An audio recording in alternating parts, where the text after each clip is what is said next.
capillairement parlant, j'ai abandonné. Voilà. Bonjour et bienvenue dans cette nouvelle vidéo de la chaîne Le Carnet d'Anso. Je suis hyper contente de vous retrouver enfin pour une nouvelle vidéo. Fais comme chez toi le chat. Parce que ça fait longtemps, je sais, que je ne vous ai pas fait de vidéo. Ça fait au moins un mois, je crois. Et vous remarquerez sûrement que le canapé a changé derrière moi. En revanche, le chat, c'est toujours le même. J'ai quitté Paris et j'ai déménagé à Stockholm. Oui, au pays Ikea. Donc là, il est très actuellement 18 h. Il fait nuit depuis environ 3 heures parce qu'ici, le soleil se couche très très tôt. Et là, à l'heure actuelle, il y a un vent de malade avec de la neige et il fait à peu près 2 degrés, température ressentie, -7. Voilà. Mais sinon, c'est très chouette, Stockholm. Je vous ferai quelques petites vidéos, je pense, quelques petits visuels jolis sur cette ville. Voilà, mais tout ceci explique que j'ai été un petit peu absente ces derniers temps, en tout cas des vidéos. J'ai continué à vous faire des articles sur le blog, j'espère que vous les avez lus. J'ai pas vraiment pu vous faire de vidéos parce que j'étais en plein déménagement, en plein carton, c'était assez compliqué. Mais voilà, je suis de retour, j'espère que ça vous plaît. Et aujourd'hui, on parle de quoi? Eh bien aujourd'hui, ça fait exactement 1 an et 11 jours, allez 10 jours, que j'ai décidé de devenir végane. Parce que le 1er janvier, j'avais quand même mangé un bout de fromage, je me souviens. Donc on va dire que j'ai commencé le 2 janvier 2016, donc ça fait exactement 1 an et 10 jours. Et donc aujourd'hui, évidemment, c'est l'heure de faire le bilan. En fait, j'ai encore du mal à le croire quand les gens me demandent, les gens que je rencontre me demandent ça fait combien de temps que je suis végane. À chaque fois, j'ai toujours un moment d'hésitation et je me dis ah ouais, ça fait 1 an. J'en avais déjà parlé au bilan des 6 mois. Déjà 6 mois, j'étais hallucinée de moi-même. Et là, ça fait 1 an et 10 jours, c'est important de le préciser. Et voilà, donc déjà, d'une part, je suis hyper fière de moi, parce que c'était vraiment quelque chose que je voulais, qui me tenait à cœur, mais qui me faisait peur. Le chat, tu peux arrêter de manger mes lunettes? Viens plutôt dire bonjour à la caméra. Il est pas beau, ce chat? C'est le plus beau des chats. Donc, j'avais peur de ne pas tenir plus de quelques mois. Donc, ça fait 1 an. Et c'est l'heure de dresser le bilan. Donc sur Snapchat, si vous ne me suivez pas encore sur Snapchat, c'est le moment. Suivez-moi sur le compte Le Carnet d'Anso, tout attaché. Vous allez me trouver. Alors vous verrez souvent mon chat, vous verrez souvent des bons petits plats que je me prépare, ma tête avec des filtres rigolos et voilà, des jolis paysages, surtout en ce moment avec la neige à Stockholm, c'est magnifique. Voilà, donc venez, on rigole bien. Donc venez me voir sur Snapchat. Je vous ai invité à me poser vos questions concernant ce bilan. Donc à me demander tout ce que vous vouliez sur le bilan des 1 an de véganisme et voilà, et que du coup j'y répondrai en vidéo. Donc c'est parti. Alors première question, est-ce que je regrette ma décision? Je pense que vous vous en doutez, la réponse est non, non, non. C'était vraiment une des meilleures décisions de ma vie et je ne regrette absolument pas cette décision et je pense que je ne pourrai jamais revenir en arrière. Alors il faut jamais dire jamais, on ne sait pas. Est-ce que j'ai regretté cette décision certains jours? Honnêtement, oui. Ça m'est arrivé, comme toute décision qui est un peu un changement de vie. Forcément, il y a des jours où on regrette, il y a des jours où on a un peu moins la patate, on a un peu moins la motivation, et on se prend 1 ou 2 remarques dans la figure, et que t'as pas du tout envie de répondre, t'as pas envie d'argumenter. Enfin bref, il y a des jours où effectivement j'avais qu'une envie, c'est de m'enfiler un plateau de fromage et qu'on me foute la paix. Mais il y en a eu très peu. Au global, bien sûr que non, je ne regrette pas cette décision. Et surtout, ça m'a ouvert à un univers différent. On découvre un espèce de nouvel univers où tout est magique, tout est beau, tout est merveilleux. Il y a plein de recettes, c'est hyper gourmand. Les gens sont souvent, pas toujours, mais souvent ouverts et gentils et bienveillants. Pas toujours, mais souvent. C'était quand même un challenge, parce qu'il faut changer quand même 29 ans d'habitudes alimentaires. Donc c'est pas non plus hyper facile, mais c'était un très bon challenge que je suis très contente d'avoir relevé. Est-ce que cette année a été difficile? Globalement, honnêtement, non. En tout cas, beaucoup moins que ce que je pensais.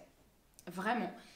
J'avais peur, en fait, en devenant végane, de devenir un peu la paria, ou qu'on me pose 1 milliard de questions, que les gens s'insurgent un peu de ma décision. Enfin voilà, j'avais vraiment peur. Ou de me retrouver vraiment dans des situations où j'avais rien à manger et me dire ah, comment je vais faire, je vais mourir.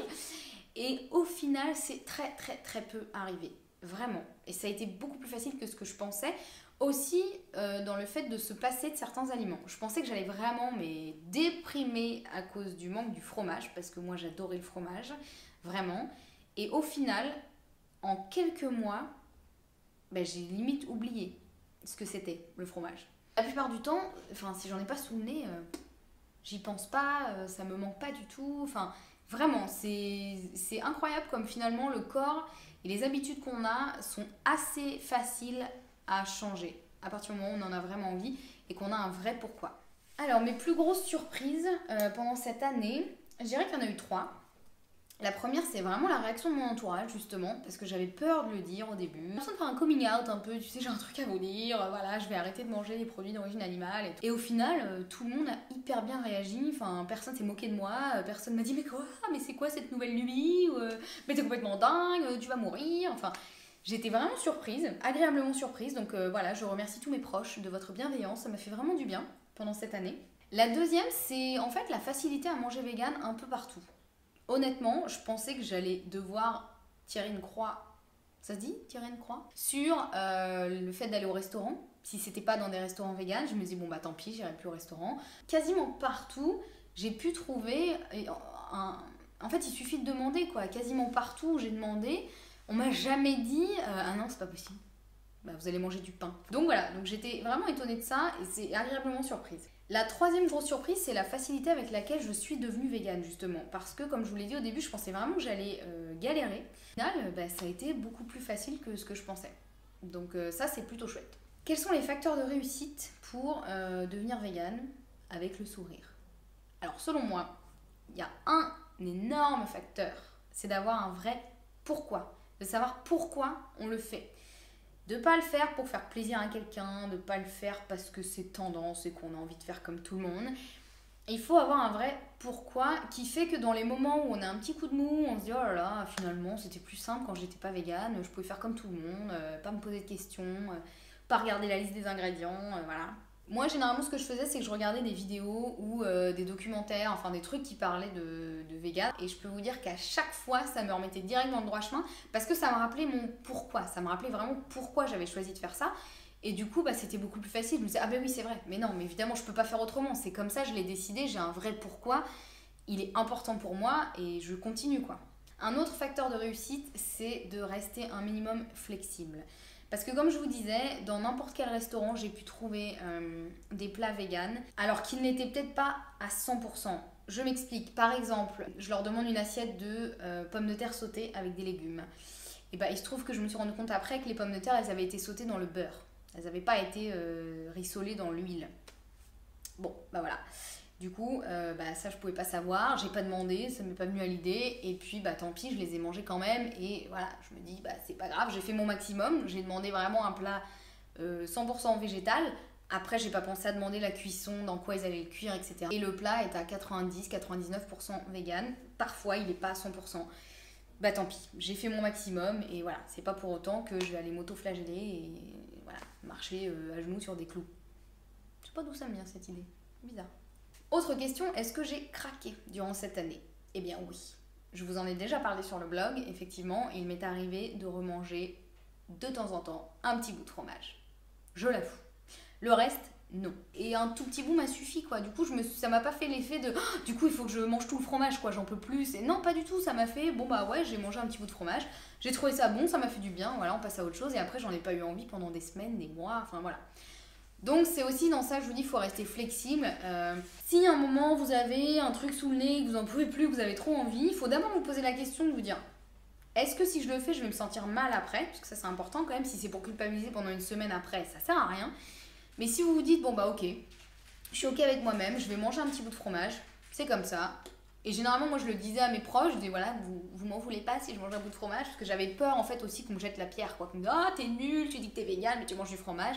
Et à chaque fois, ils m'ont dit, mais tu fais ce que tu veux, enfin, vas-y, qui on est pour te juger, vas-y, mange ton bout de fromage et profite, et puis c'est tout, quoi. Donc voilà, effectivement, ça m'est arrivé de craquer quelquefois pour un bout de fromage. Et la question qui tue, est-ce que les produits d'origine animale me manquent? Eh ben non. Encore une fois, quand je vous dis le fromage, quand j'en ai sous le nez, le saumon aussi, j'avoue, des fois, mais le saumon, je pourrais pas en manger. Mais ouais, le fromage, ça me manque. Mais en fait, tout ça, ça me manque quand j'en ai sous le nez. Et comme j'en ai quasiment plus jamais sous le nez, vu que je n'en mange plus, bah ça aide. Hein. Donc voilà, très honnêtement, non. Je n'ai pas de grosse envie. Voilà, ça me manque pas du tout. Et voilà, je m'en passe très bien. Une autre question intéressante, qu'est-ce qui m'embête le plus dans ce mode de vie? Et en fait, je dirais honnêtement, c'est le manque d'options véganes. un peu partout. Parce que comme je vous disais, on arrive toujours à trouver des trucs véganes.